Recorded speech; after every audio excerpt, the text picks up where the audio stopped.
comment comparer deux tarifs et plus particulièrement comment répondre à une problématique liée à une comparaison de tarifs. Donc la problématique ici est à partir de combien de minutes de communication est-il plus avantageux de prendre l'abonnement numéro 1. Donc je rappelle, l'abonnement numéro 1 c'est un abonnement où on paye par minute plus 20 € d'abonnement. L'abonnement numéro 2, c'est-à-dire le tarif numéro 2, c'est 0,62 € par minute. Il n'y a pas d'abonnement mensuel.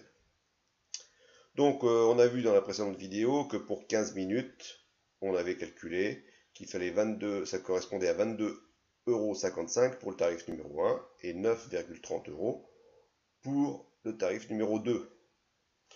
Une des méthodes de résolution de pour pouvoir répondre à cette problématique, c'est par exemple construire un tableau. Donc toutes les 15 minutes, c'est ce que j'ai fait ici, mais on peut prendre un pas plus petit, c'est peut-être ce qu'il faut faire d'ailleurs. Donc ici, pour 30 minutes, on peut calculer de la même manière combien ça va nous coûter avec le tarif numéro 1, combien ça va coûter pour le tarif numéro 2. Donc ceci, on peut le faire sur un tableur Excel ou LibreOffice, ou sur une feuille avec une calculatrice.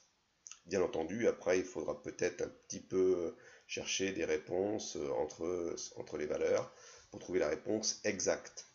Parce qu'à un moment donné, le tarif numéro 2 va devenir plus cher que le tarif numéro 1. C'est peut-être l'idée à laquelle il faut penser pour répondre à la problématique.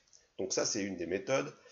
La deuxième méthode, donc je l'ai faite ici, donc c'est de passer par la compréhension et l'analyse mathématique de la situation avec les équations du premier degré par exemple. Donc avec le tarif numéro 1, c'est 0,17 € par minute plus 20 € d'abonnement. Et le tarif numéro 2, c'est 0,62 € par minute. J'ai mis le égal. Le égal ne correspond pas à ce qui est plus avantageux. Mais le égal, c'est quand les deux tarifs sont égaux. À un moment donné, on bascule de l'autre côté. C'est-à-dire qu'au départ, c'est le tarif 2 qui est plus avantageux. On l'a déjà vu ici. Mais à un moment donné, ça va être le tarif 1 qui va être plus avantageux. Et donc le moment où le tarif 1 devient plus avantageux, c'est au moment où il y a égalité. Donc il faut déterminer l'équation correspondant à cette situation avec une variable x. Donc l'énoncé vous guide un petit peu pour trouver l'équation qu'il va falloir mettre en place. Et puis on peut résoudre cette équation à l'aide de GeoGebra, donc on a vu ça dans une précédente vidéo.